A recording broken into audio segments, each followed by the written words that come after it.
Welcome to our YouTube channel village lifestyle Sambalpuri blogs. आपण माने जदी जीपीएलएफ रे मीटिंग होतबा आपण माने जदी से जगह की नहीं जिबे महासंघ रे आपण माने केनता करी जे करी निजर एसएजी रो ना एंट्री करि पारबे कि सेनो एमबीके सीआरपी पोस्टिंग जेन बाहरबा आपण माने अप्लाई केनता करि विलेज जॉब जेनटा कि एसएजी मा माने जेन चाकरीटा करि पारबे सेटा होची आपण माने समस्त जानि छन। एमबीके सीआरपी कृषि मित्र प्राणी मित्र बैंक मित्र कृषि मित्र प्राणी मित्र तो एबे नाइ न मोस्ट इंपोर्टेंट होचे एमबीके सीआरपी और बैंक मित्र तीन टा पोस्टिंग। तो फ्रेंड्स मैंने आपण समस्त जीपीएलएफ सीएलएफ एसएजी रे के काम करबा एमबीके सीआरपी और बैंक मित्र जेनटा कि से माने विलेज जॉब उपरे से माने अप्लाई करी करी से माने पोस्टिंग पाइथिसन।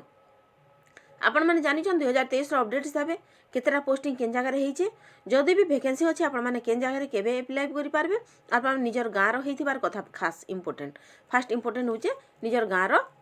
सदस्य हेबार कथा और से एसएजी मेंबरटे हेबार कथा आपण मन समस्त जानि छन। तो आपण में 2023 रो अपडेट हिसाब 2023 तो आउ कम दिन भितरे सरी जिबा एबे 2023 गला पर 2024 रो अपडेट आपण माने केबे पोस्टिंग केन जगह रे हेतिला 2023 रे आउटे आपण मन देखे दोछे देखुन तोर आगे जन अछि आपण में देखिथिबे अप्लाई ऑनलाइन जेंडा कि केतेटा पोस्टिंग केन जगह रे हेछि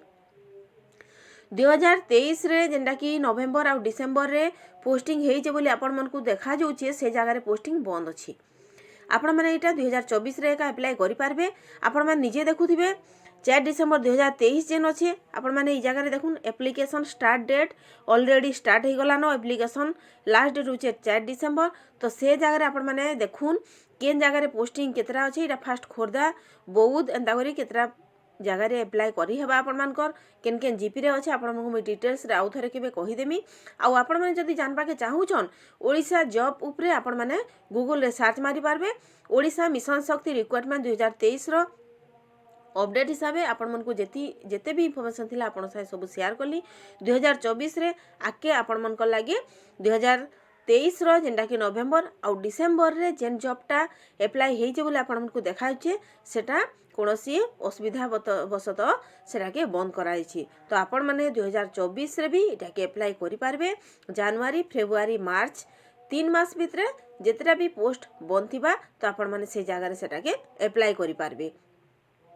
आपण माने जदी जानि भी नि पारबा केन जगह रे पोस्टिंग हेला न आ पोस्टिंग आरंभ हेबा तो आपण माने भी मते मेसेज द्वारा कमेंट बॉक्स रे जणे पारबे मैं आपण को डिटेल्स रे बति देमी केन जगह रे केतरा पोस्टिंग वैकेंसी अछि। तो फ्रेंड्स आ गुटे कथा आपण मन को जेन कहू छे आपण माने जीपीएलएफ रे जेते बेले मीटिंग होचे आपण माने सेनो जे करी अप्लाई करूं जे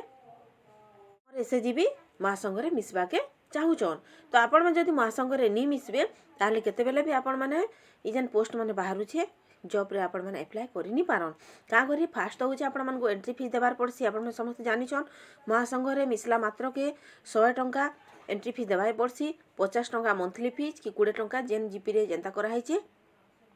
सेठी आपण माने देई साला पोरे जे आपण मानकर एसएजी रो ना रजिस्ट्रेशन हेबा तापर आपण माने महासंघ रो सब सुविधा पाई पारबे। तो फ्रेंड्स इटा थिला आपण मानकर लागि किछि इन्फॉर्मेशन आपण माने समस्त पचरु थिले जॉब केबे बाहरबा आपण आमे जानि नि पारबा महासंघ केबे गठन हला। तो आपण माने जदी सरकार रो सुविधा पाइबा के चाहू छन महासंघ रे